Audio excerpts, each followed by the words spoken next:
figure that out. So, John, I think you wanted me to kind of focus in on transitioning, giving some advice. I'm a huge believer in the power of LinkedIn. I think it's no secret anymore that is the go-to platform. And from my experience at 3 large global Fortune companies, it's the number one source of hire for us. So we get more hires by the numbers off of LinkedIn than any other single source. And we're getting less and less and less from job boards and people applying actively. So it's more folks, especially veterans, are getting jobs from networking and reaching out and making connections with other veterans within some of the companies in the Bay Area or Seattle or wherever you guys are at. So I think LinkedIn is critical, and I encourage everyone to connect with me or leverage my my profile to connect with others, and try to use my my profile as a template of what yours can and should look like to accelerate your career. And then I think too, I was kind of poking fun at Abel there, but as my grandfather was a Marine, I mean no disrespect, I promise, but there's a perception of veterans, especially within the tech space, and you got to break that perception down very quickly with a lot more vulnerability and a lot more smiles and a lot more personal interaction than you've probably ever had to do in your entire life, especially when you come to Agile, Scrum, boundaryless leadership, ecosystem, network effect type companies where there are very few solid lines and there's just dotted lines and relationships where you drive product release based on influence, and where you form teams very similar to special ops based on mission-oriented skill sets versus all these people belong to me and I'm the supreme leader. It's more about your quality assurance, your front end, your back end, your product manager. I'll be the Agile Scrum master. Let's form a go kick some butt and crank through this product. We have a delivery date to meet, and we're going to do a sprint, and then we'll bring in customers and we'll do a sprint.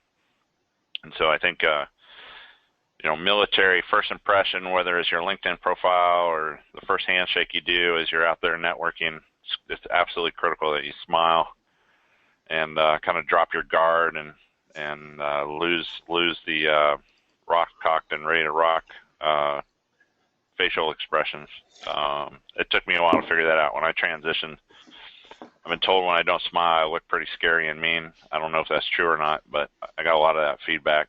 So I've made it a point to smile a lot more. So there's some tips. Who's going to be brave enough to ask the first question? Because I don't want to just keep talking. Here's something in the chat. How did you transition 6 industries in 12 years? What were those Scrum Agile examples that you list? Okay, so why did I transition? So when I got out in San Diego, I used a military headhunting firm and went to Orion International event. Another Navy dude showed up, and he said, "Hey, we're going to start building some houses in Vegas, and we've never hired military as construction leaders, but you were a chief engineer on a ship, so you might be able to do this. And you seem crazy enough to go out in the desert and try to build houses, so do you want to give it a shot?" And I did enough research to know that home building was about to lift off. So I went out there, and little did we know we were going to build about 2,200 houses in the next 2 years. And while building, they were telling me I was going to be an HR leader. And of course, the day that they told me that, I remember asking, what did I do wrong? I didn't understand. I just made Employee of the Year. Why in the world would you force me to be an HR leader? I didn't understand quite what corporate HR was at the time, but they convinced me to do it, and I had some great mentorship, and I moved to Dallas, and then the home building bubble burst. So that was change number one. Went into pure headhunting, so I sat in a firm that made $21 million by placing people strategically in corporations around the world. And I thought I would chase the money, and I made a really good living, but it just wasn't quite for me. I'm not a very good sales guy. And so Sears called me and said, hey, why don't you move to Chicago and help build a military program, lead diversity, lead our foundation. And those were some of the best years of my life because I hired some great people, and we got on Oprah and Ellen, and we partnered with Ty Pennington and rebuilt 400 Wounded Warrior houses, and I hired 11,000 vets, and man, I was having a blast. But then Sears started to have some tough times, and so, you know, the hedge fund that owned us by Eddie Lambert started carving us up, and then Amazon stole me. So the good news is I've always been stolen. So I moved to Seattle and started Amazon's military program, and then grew to lead staffing for North America. And but then I had to. My mentors were telling me, Phil, you got to get away from this military stuff, or at least not have it be your brand. So I learned a tough lesson in branding. They also said I need to be global. So a company sent a headhunter after me to move to San Diego. That was a tough call, get back to San Diego. I work for a global biotech that's stopping breast cancer in its tracks and doing some other great things. So that came calling, but then we were bought for $21 billion. Luckily, I made a ton of equity on it, so it was good. And so I found myself networking again, and that's how I came here to Intuit. So hopefully that answers the question of why so many transitions in 12 years. The good news is I've gone upward direction, I feel, and bigger responsibility, made a lot of impact, and learned a lot along the way. I don't understand the question about what were those Scrum Agile that you list. Can you clarify? These are office-centric. Oh, let's see. I think, Phil, it's just, kind of define what those are. If Ricky, okay. if I understand, that's how I understood it. So corporations have different process. That first, companies have much different cultures and values, right? I think you guys know that. But corporations also use different process methodologies to drive results. And so, Amazon was very Kaizen oriented. Life Technologies was very Lean Six Sigma oriented. And software and tech, it's very common to either be waterfall, which is like a Google or an Apple, which is very infrastructure platform centric, or Agile Scrum, which is what Intuit uses and a lot of other software as a service and software companies use, because it's you do sprints and you're very product focused. So that's different, So if you go to Amazon, it's a very clear, solid line, direct reports, pretty typical of what you would find in the military in most branches. And whereas Intuit's way on the other end, where you could have 5 different bosses inside of 5 different weeks. So it's very different. You talk about former military and leadership positions as well as military headhunting. In my experience, those things are all officer-centric. How would you suggest former enlisted personnel assume leadership roles in corporate America? Yeah, it's good. I've met quite a few. I think you guys are all on the right track by leveraging programs such as this to put skill sets and differentiators on your resumes. I think, too, education is important. Maybe not so much in tech, because a lot of the tech companies don't require degrees. It's more about your ability to code or prove your technical prowess in the assessment process during recruiting.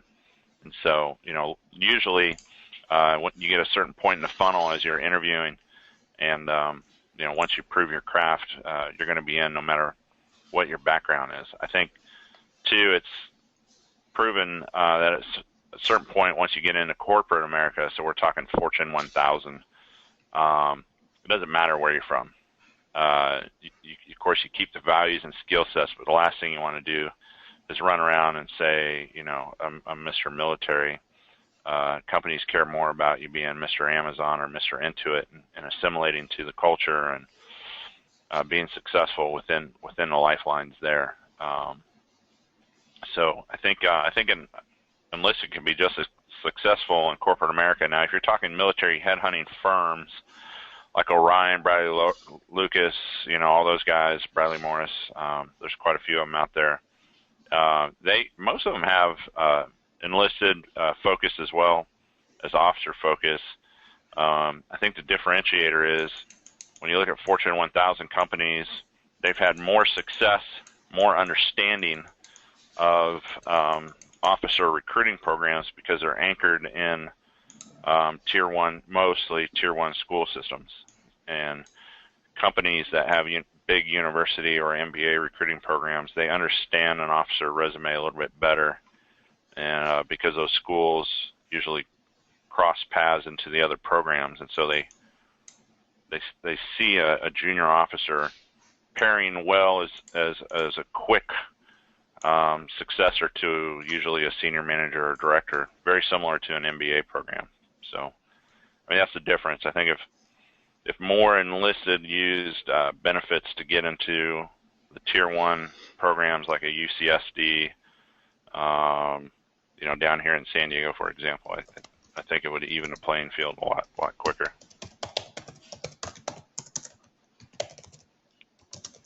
What other we get? So, John, can these guys talk, unmute, get on the phone? We need to bring them out of their shell. I think usually sometimes we do get things going. I see there's a lot of good questions, but to Phil's point, weigh in, unmute yourselves and let's hear from you. Morning, Phil. This is Nick. I'm the one who had talked about corporate America, at least the recruiting efforts and leadership being officer-centric. Yeah, cool. One of the things I find, I compete with field-grade officers for jobs. I'll go in for, I am an MBA. I got my MBA from Texas A&M. I didn't go to, well, actually A&M Commerce, but trying to explain, that's like saying I went to University of California versus, UC Davis or something. People outside of Texas don't understand that. But I'm competing with field-grade officers for jobs. I go in there and there's some full-bull colonel in there or something, competing for the same job as I do. And, you talk about Orion, Bradley Morris, everything. I've contacted these companies. Past the initial contact, I can't get the time of day out of them. So, but your advantage, I think, will come in face-to-face interaction and networking. I mean, you're coming from a pretty well-branded, well-known MBA program, whereas most of them have the war colleges on their resumes, and most corporate America doesn't understand that war college stuff. And so, make sure that your MBA is front and center on your resume as well as on your LinkedIn groups. Make sure that you're joining the MBA LinkedIn groups and lead in with that. Absolutely. Once I'm in face-to-face, I'm good. Yeah, I think most military headhunting firms, the bigger guys, the ones I've already talked about. There's other more executive, niche-y guys out there that do the more high-end stuff. But most of the firms are grabbing your typical, center of the bell curve, transitioning military folks. That MBA is a big differentiator. I'd focus more on that as I don't know if I'd go to the military firms because they don't really place a lot of MBA type of folks. No, and the speaker on Wednesday who was talking with us had talked about distancing yourself from your military identity. And I found interacting with people outside the military now, it's funny. It's the service academy guys who have the biggest problem getting away from that identity. Yeah, look at me. I'm wearing my Navy jacket, and you see it behind me on my wall. I think for me, I can be extremely transparent because I'm a Mustang and was raised by a chief warrant officer. I've used it to my advantage, and it's got me almost every single job I've had, including this one. Hello? Yeah, hi. Hi, this is Lauren Fisher, and I just joined the cohort. But I echo your sentiments. I feel like you don't have to distance yourself so much from the military as you need to translate it from them and let them know what it means.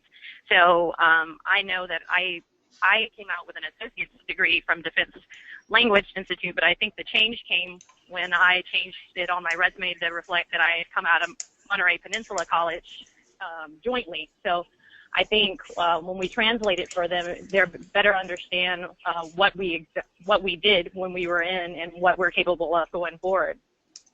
Yeah, it's very well articulated. And again, I've hired about 27,000 vets, so that means I've interviewed probably a couple 100,000.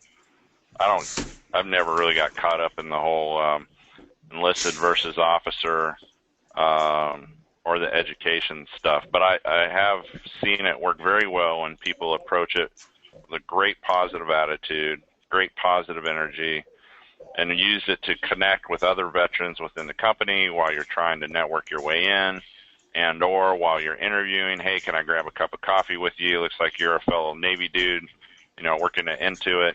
I'm in the interview process. I'd love to grab a cup of coffee and get your insight and advice. And oh, by the way, once I got hired, I immediately got on LinkedIn and our HR systems, and found all the other military folks that have been here for a while, and man, I put them on my calendar real fast to say, hey, I know I'm a little different culture relative to Intuit's culture. Can you help me? What advice do you have? And so I've always used, for me, I've always sought that military connection out, and I feel like I've been very successful at it. So you kind of got to find your own, what your own strengths are. Hey, Phil, that's a really, really important point. And I'm wondering, I think you said you had logged on to or were on LinkedIn. Can you show us how to find the people with military experience in a given company? Do you? Yeah. Do I have the screen? You will have in a second. There we go. Because that's such a key point. Networking, we got to get that going. So, okay, let's see. Where are you? Yeah, Lauren's 100% right. Once I started translating my military experience into civilian terms, when I started getting a little bit of traction in networking and stuff. Okay, I'm looking for. I don't see any way to give you the screen, huh?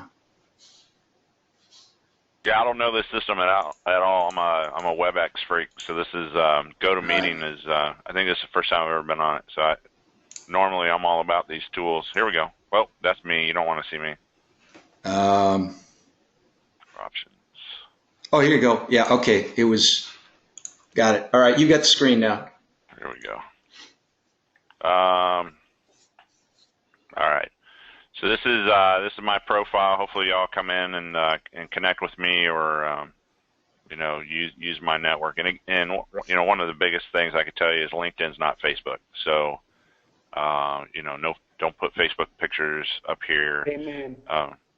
And don't say, why is this guy connecting with me? I don't know him. I haven't had drinks with him, or I haven't served with him. That's a Facebook mentality. LinkedIn size matters. You're networking. And oh, by the way, it's not point to point. You're networking in a fashion that person is probably connected to the person that's going to serve you the most. So don't look at the individual and go, I don't see value in this. I'm not going to deal with it. The reality is they're probably connected to somebody that will give you the most value. So always think 1 degree of separation, because you would be amazed in the military community out in corporate America. 1 degree can make the difference whether you're going to be a CEO of a well-funded VC startup or whether you're going to stay on desktop for the rest of your life. It's a huge difference. So I got an article here too you guys might want to read. Published it a while back. Your summary should be, put your email out in the open, especially if you're in transition, because headhunters are more apt to tap you, or hiring managers are more apt to tap you. And your summary should be about you. So here's some visuals that are about me and what I'm passionate about. And then your professional. This is kind of like this should be the area where it defines you. And oh, by the way, you guys are all entering tech. Search engine optimization is keyword driven. So if you're a Workday or Salesforce, guru, and that's what you're hoping. That's how you're hoping to crack into a company. Those words and words that relate to it should be all over your profile, because the more words you have, the more apt somebody's going to find you. Got some videos here, so you can drop some visuals are important. They're part of the experience. You know, you want to join some groups. You want to volunteer. You want to be active in your community, and you want to put that stuff here to show employers and potential hiring managers that you care more, you know, about just yourself. So I think this stuff is really important, and your education, of course. And you can change the order of this. So if you're transitioning, like if you're kind of going back to the MBA, if you're an MBA and you're looking for an MBA job, like you want to get in with a consultant or get a business analyst or a strategy job that is, you know, the number one requirement is an MBA, you can move your education towards the top. So you can kind of, you know, put it in order. I use the interest box to drive more SEO. And then, of course, you know, advice for contacting me. This is where you can put, hey, I'm looking to crack into tech in the Bay Area. I'm available for employment in September. Right now I'm just hoping to network and learn. Here's my email. Would love to grab a cup of coffee with any leaders interested in networking with, you know, a rock star veteran who would love to work for them. You know, put that kind of language down here. And then get some recommendations from people that have worked with you before. And then you want to follow the companies that you have interest in. You want to follow some influencers that are in the lanes of the companies or the industries that you're interested in. You want to get some news feeds so you can stay up to date. So you see me, technology, big data. And then you want to join a whole ton of groups that relate. So in the group stuff, a third of the group should be who you are. So look, you see, this defines me. So you see my militariness. About a third of the groups. A third of the groups of and my Intuit stuff, and then a third of the groups of what you do. And so you'll see a third of my groups being like HR and talent acquisition, and then a third of the groups of the industry and the lanes that I'm in. So you'll see a bunch of tech, stuff, software stuff for me. So that's a fast, quick lesson. Now, John's question was, hey, if you're gonna, if you're interested in Intuit, and you're a Navy guy, it's as simple as, or gal, and it's as simple as typing Intuit Navy in the general search and see what comes up. You'll see here I have 352 people that work at Intuit that served in the Navy. Tyrone happens to be our president of our veteran network. He's pretty accessible, so you click on Tyrone. He's currently a Chief Warrant Officer Reserve in the Navy. He works in the Cyber Command, drills up in Bangor. And he's also our risk leader, and he's been at Amazon forever, right? So he's pretty good guy to reach out and connect with. But it's simple as that. Say, hey, Ty, fellow Navy dude, I see you're in the Navy currently. Holy cow, we've probably crossed paths. If not, look forward to meeting you. I'm in the process with Intuit, or I just joined Intuit. I'd love to grab a cup of coffee with you in the next few weeks just to pick your brain and see how, get some advice from you on how I can do better here. So Phil, I think I may have been typing something, but did you show us how to find the intersection between a target company and who served? Yeah, I okay, did. I'm sorry. So I use Intuit as an example. Let's try let's try Workday. Let's see if there's any. Say I want to work for Workday.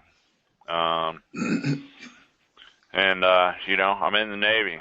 Look at this guy. So the senior recruiter for Workday sitting in Dallas was a Navy petty officer, UTD grad. So I'm gonna. And how would you? I'm gonna reach out to Grant and say, hey, shipmate, I want to work for Workday. Hook a brother up. I'm not gonna say it like that, but I mean, you guys get the gist.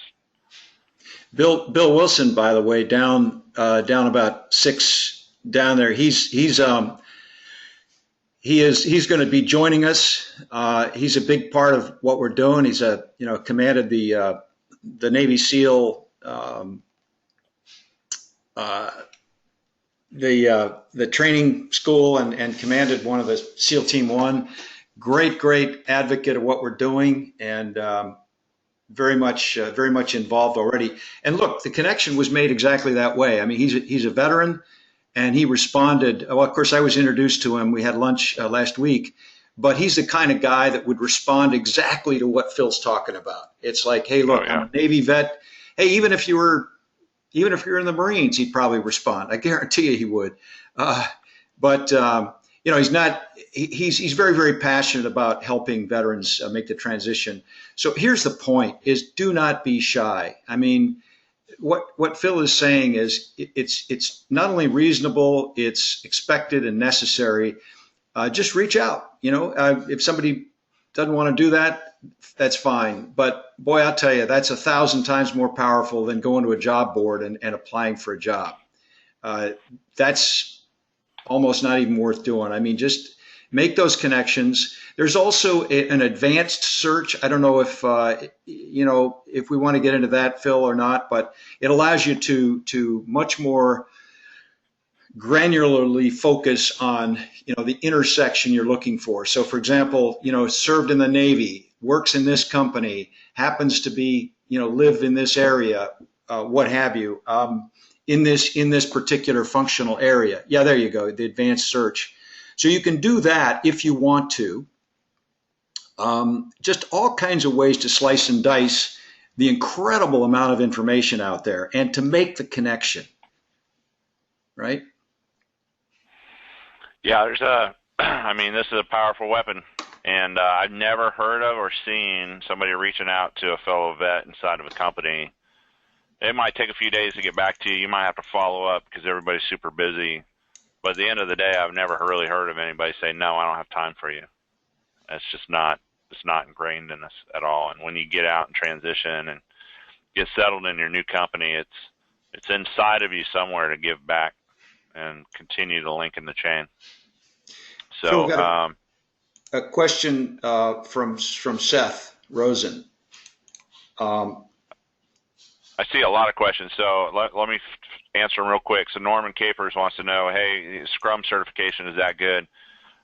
Yeah, if it aligns to the company and the craft that you're hoping to get into, as I said, Google's Waterfall, because they're a platform search engine based, right? Or mostly, unless you're on the 10X team.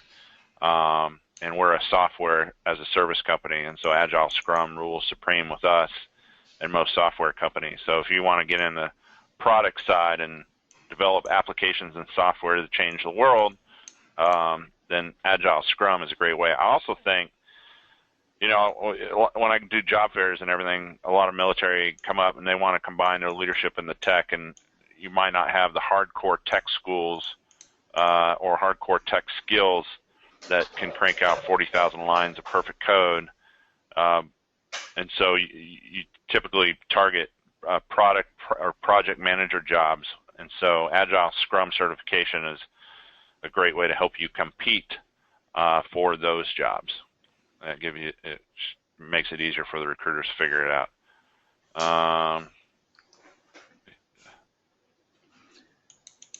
I think the next one, and correct me if I'm wrong, but the next one that hasn't been answered is the one from Seth. Okay. Would you say personal website or blog connected to your LinkedIn profile is a benefit? And if so, how can this be leveraged on LinkedIn appropriately? Yeah, if you are a subject matter expert and have a blog that makes a huge splash, then you can certainly connect them, right? And you can connect LinkedIn to Twitter. But for me, I've always preferred to use my LinkedIn page as the splash page and direct all traffic, all activity through LinkedIn. And so, it's in my signature line. At work, it's on my business card, it's everywhere, come to me, and I've done it for years. And so my LinkedIn page, I think most people get more traffic through LinkedIn page than their blog. And it's easier to update, and it's easier to sync with other platforms. Like here, you can pin it, you can, sync it with your Twitter account, your Facebook account. And so, I've got everything kind of coming in, directing traffic into one landing page. To me, that's a lot easier. You should, if you're, I'll show you a cool site. If you have a resume and you want it to get looked at on your LinkedIn profile, so you can use LinkedIn to add visual and some good stuff here. Slideshare.net you can, I'm going to show you something because you guys might actually leverage it. I have a resume template here. And so you can load a document, a PowerPoint or a document or Adobe, whatever, on here. And you can grab the URL and then just drop it onto your profile. So that's how you can load your resume. Either I'd probably put it up here on my summary. So I would add it, to my summary, and then up here I'd say, hey, this is what I'm looking for, this is when I'm looking for, and this is where I'm looking for. My resume is attached to my profile. So it's a good way to add stuff to your LinkedIn profile. What else, John? I'm not doing a good job of keeping them in the chat queue here. Let's see. Well, I'm hopefully can do that for you. Did we skip anybody at all? I think I think I was tracking on this. Most of these are just really comments, but keep asking away. These are some good questions. Go ahead and unmute yourselves. Let's make this a little bit more personal.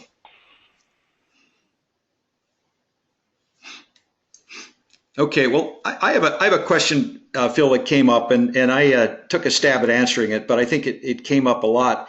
What's the difference between the LinkedIn presence and a resume? If I had so as a transitioning vet, if you had $1 or 1 hour to give, and you had a choice between face-to-face networking, spending an hour on LinkedIn, or spending an hour messing around with a resume and applying to job postings, I would always 100% of the time say go face-to-face. Then if you don't have face-to-face, you're sitting remote or whatever, or you're sitting in school, then I would always put it into LinkedIn. And, in my job, the data, we're in single digits on number of hires coming off of job boards, which is like hardly anything. So that should just tell you, like, resumes and job are dying quickly. In fact, I think we're so close to finally getting, I hate resumes, to finally getting rid of those things. So I would focus far less on resumes and job postings than face-to-face networking and or networking via LinkedIn. So I guess the question really is, the distinction, you and I kind of understand the difference, and I think that's a really good response, but what is it that LinkedIn does that a resume does not do? I guess is really the question. And can you, how are those two distinct? Yeah, well, one, it has your picture, and then the data off from LinkedIn Insight team shows that your picture means the most. So, when people come to a normal LinkedIn profile, 12 times as likely to click into you and connect with you if you have a good headshot. I pay a little extra premium dollar so I can have a background here because I'm representing a brand, but you can do the same as a candidate. Oh, by the way, you can get a free job seeker account as a veteran with LinkedIn. And, allows you to attach visuals. We're a very visual society. You have, just like a resume, 3 to 5 seconds to look at a LinkedIn profile and determine, do I want to engage or connect with this individual or not? And so you have the and also LinkedIn is not some static, boring, lame resume with standard words that I see every day. You can add passion, you can add color, you can, be yourself and show people like who you really are and what you care about. It's hard to do that on a resume. And then LinkedIn is, it's a networking tool. So by joining the right groups, by putting the right organizations, by putting the right words on your profile, it is to allow others to easily find you and engage with you. If you have a boring, not completed, minimal LinkedIn profile, you're not likely to have teams like mine engage with you and help you. Great, Phil. Thanks. We got another question from Sean Lyle. What are the main things you, as a hiring manager, look for when scrubbing through LinkedIn profiles that set people apart and garner your interest? Yeah, so I think in the world that you guys are in now, you want to, I immediately look at the top, profile, name. I'm looking at this first block, and so headhunters call me looking for global TA leadership roles. So it's pretty clear I'm a talent acquisition leader. So in your box, I would say transitioning military technical professional seeking software development project manager role, or something of that nature. And I like to very rarely will I go all the way down to the bottom, just like a resume. The top means the most because I might stop right about here and click off you if I don't see something that's exciting, enticing, and if I don't understand who you are and what you're about. Of course, as a headhunter, I'm probably going to look a little further down and determine where are you, who are you, where are you, what do you want, and do you fit me or not? And so that needs to be pretty obvious in this section. So I hope that helps. Yeah, that's really great, and I think it bears repeating that the summary is not your entire life story. I mean, it's the lead paragraph that sells the rest of the story. You want to just make it really, really, really brief, short, concise, and hard hitting. If it is that, then people will take another look. They'll look beyond that. But one thought that comes up is on those profile pages on the that we have on our website. We should add the LinkedIn profile, and that's intended to. It's probably going to get a lot of good results. Just make sure your LinkedIn profile is good. Phil's the way he shows it right now. It's he's an all-star. He's really maxed out the use of the tool here. So you could do a lot worse than model your LinkedIn profile on something like this. Hi, hey Phil, this is Robert. I have a question. Yeah, man. Oh, hey.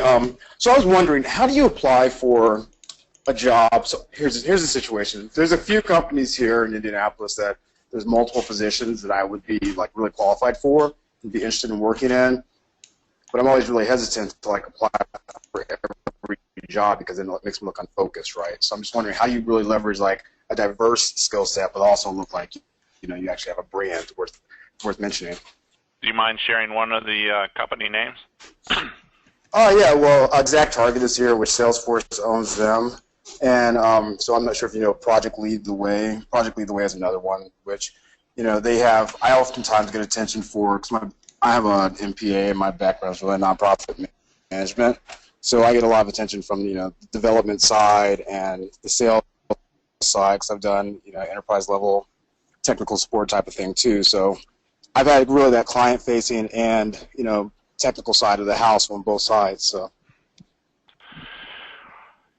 Yeah, I would say that's a great question because we meaning in-house recruiters sitting on the back end of these systems, when we see folks just come in and shotgun, so anything more than 3 or 4 applications, and if they're shotgunning across job categories, like you're applying to finance, you're applying to IT, you're applying to HR, which a lot of veterans do because, believe it or not, you might fit into any of those. But that initial inclination is to not pick you up because it looks like you're not a specialist. And when you look like you're not a specialist, it's likely you're not going to compete when you get to the final 3 candidate stage. And if that's the case, we're not going to invest our time and effort into picking you up on the front end. So my advice is to apply to 2 or 3. They're obvious, they're slam dunks where your resume makes a lot of sense to the qualifications and skill sets. And then as soon as you click the apply button, immediately jump into LinkedIn. Find somebody like Michael Triplett here, CEO. He's N8 Medical. He's probably got military in his background, and connect into him. Or you said Indianapolis, so Valerie looks like she spent some time on LinkedIn. She's got a pretty good complete profile, so track her down and send her a note and tell her that, hey, I just applied to this. Put the reference number, because in corporate systems we drop those reference numbers into a little bar. I'll show you what that looks like. Actually, why not? We drop that reference number in, and I can quickly see like who the hiring manager is. So this is my recruiting system now that I'm showing you on the screen. It's one of the typical big recruiting systems a lot of company has, Taleo. And so let's just go to LinkedIn. Let's see if anyone's messaged me. I'll take that reference number out of the InMail, and I'll just drop it into here. I'm just going to make one up and see if something comes up.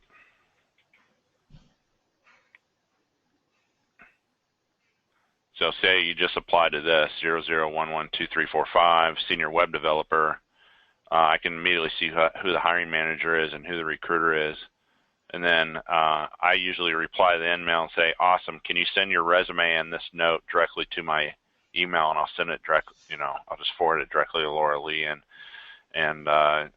Shiva Hong and say, hey, this, fellow Navy guy just applied to this job. I think you would be great for it. That is how most people are getting jobs now. They apply, follow up, and somebody hand walks their resume in and references the job that the candidate is interested in. Because the reality is I get about, my team has processed 119,000 applicants since 1 August. And so at the front end of the funnel are 1,000. We touch about 100. We'll speak to about 10. We bring 3 in, and we hire 1. So there's your funnel. So whatever you can do to get that hand walk, get you at the top of the pile in the morning, you're more apt to get a real conversation out of it. Hope that helps.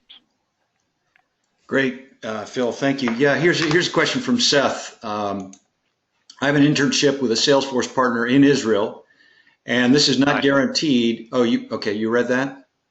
No, I'm just saying nice. Israel's hot right now. We just did 2 massive acquisitions in Tel Aviv, and I own the staffing for Israel. So you're in my hood. Well, listen, there's a perfect follow-up questions tied to this. So Seth got an internship, and not guaranteed that he's going to get the full-time job. Following up on that, but if he's approached by another firm, what's the best way to explain why I didn't get a job with the company I interned with? Not getting a job with the company I interned with, does this create a negative perception? And my follow-up question is really, where is Intuit now with its Salesforce plans, and do you have any interest in talking about internships as a workplace learning experience for our veterans? Yeah, you got it. All right. So first question, how do you explain not getting converted from an intern to full-time? In the tech space, more so than any other space, the dollars and the instability of workforce planning is rampant. And so dollars go away. The conversion rate of interns to full-time is a lot lower in small companies relative to us, where we'll convert probably about 60%, maybe 70% this year, because we're getting better of our interns. So if somebody asked that, I would be surprised. But if they did, I would say I'm not really certain. It could be a financial implication of not being able to convert me to full time down the road. That's how I'd answer it. That's pretty understood. To John's question, Salesforce plan. I don't know specifically. I don't own that aspect of Intuit. I don't think we're a big Salesforce team because I don't see a lot of Salesforce jobs. Getting into a company via internship or contingent workforce, so coming in through, say, Manpower or PwC or SAIC, the providers of about 1/3 of our workforce, is a great way to get into a company through try before you buy type methods. Internships are typically tied to target schools and are a strategic partnership with specific schools. So if you're applying internships to big companies like a Google, Amazon, Intuit, it's very likely you're getting outgunned or outmaneuvered by students coming off the schools in which we teach at, have dollars wrapped up in with research, patents, etc. It's very tough for veterans to get internships at the larger companies that have those types of programs. And also it's tough because we submit our offers and lock up our internship heads between October and December 5th. So after December 5th, I'm done with interns for the rest of the year. And most large companies are similar timing. So, if you're not coming off a campus, coming off a tier 1 campus, and coming off a campus that has a relationship with the company, you got a hell of a competition. And you're fighting for the scraps, leftovers. Or I think for you guys, the positive side is if you can find and do some networking and get face-to-face with a director that has P&L responsibility, and they say, man, this person's a rock star and I want them on my team, we have the ability to run around the halls, get some money, and make a job. So that's most folks, I think, on this call, if you're gunning for an internship, would probably get picked up. Network, and I can make an internship happen if I want to fight for you enough. Well, I guess thanks, Phil. I think the question is that, and where this all leads to is that we're having to sort of fight the structure, that most companies have for internships, which is they're geared to college students, and they happen between June and September. What we're talking about is really a different kind of thing that often has to be sort of, created from whole cloth in many companies, and that's kind of what we're looking to do, because obviously our guys with limited experience, most companies can't justify making a full commitment, but they can like that. They're inclined to do the try before you buy, and so I guess the question is, can we apply that model to our unique situation? No need to answer that right now. I think unless you have thoughts on it, we have one other question.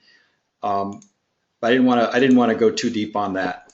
But just want. So even the reality is internships still impact my workforce planning, which is typically a 3-year plan, right? So if it's not in the plan, you're not going to get it unless I have to fight for scraps and shake the couch cushions to get the dollars to make it happen. I think your students are better to focus on getting in through the contingent workforce providers. That's my okay. Okay, good. I think that probably it certainly fits with what already exists. Here's a question from Melanie. Melanie. Hi, Phil. What do you think of career fairs? For instance, the Hiring Our Heroes career fair, the virtual career fairs hosted by Veteran Recruiting, etc. What's the best way to approach these events? Yeah, no, I'm a big fan of them. They can be cattle calls. It wears you out. Trust me, I've gone to a few thousand being on the other end of the desk. But it's an efficiency model. You could spend one day and meet 50 plus companies, and I think it's an educational moment where veterans specifically who haven't had the career service center sitting on a campus for 4 years like your peers. It's an opportunity to see who's out hiring. It's an opportunity to visually see what industries are growing, because they wouldn't be there if they weren't growing and doing well. It's a chance to gauge culture. If a recruiter's standing at a booth and they look boring and lame and they tell you just to go to the website and apply, it's probably not a company that I'd be excited about. And so, you can kind of get a sense of the culture based on the folks that are standing at the booth. You can learn.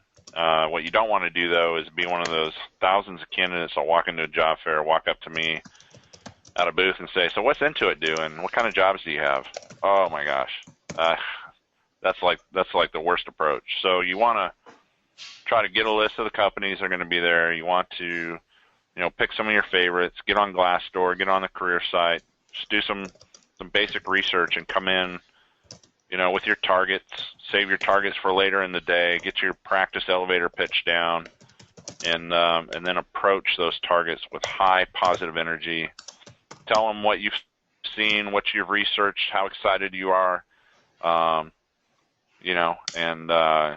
good things should happen. Get their name. If they don't give you a business card, ask. And if they don't give you one, get their name. You can still find them and connect with them on LinkedIn as follow-up. Hope that helps. So, Phil, we're coming up toward the end of the hour here, but I wanted specifically to ask about military job boards in general, but military job boards in particular. What are they worthwhile? Are they a waste of time? What's your thought? I think all job boards are a waste of time. Okay.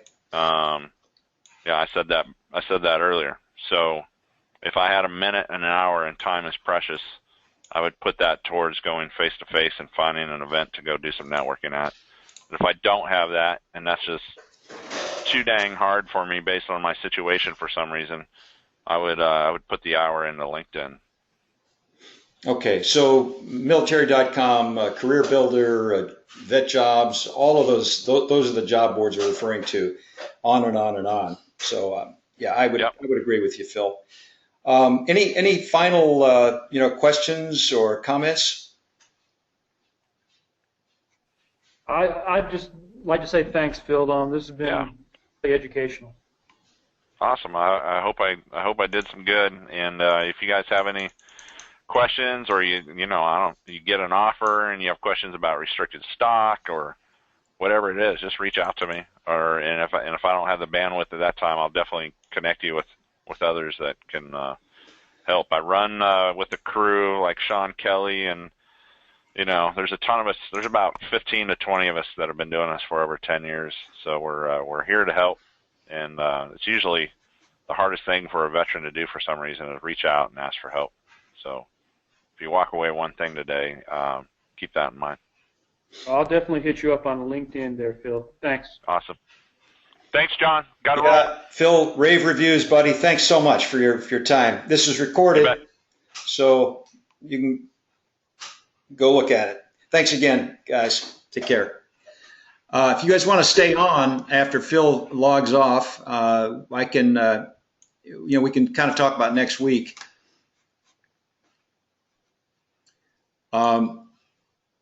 Okay, Phil's left, and if you want to, anybody have any questions about next week? We're coming up on that just shortly. So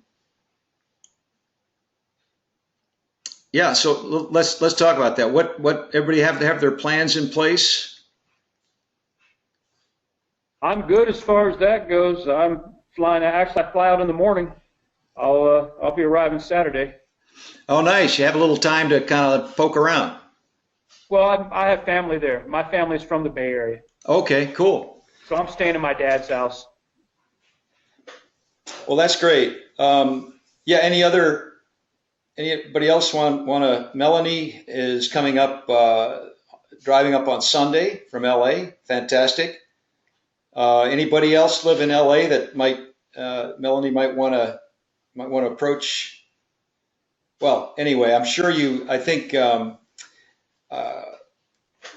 travel, Chris, that was you who coordinated the travel stuff, I believe, and really, really nice job with that.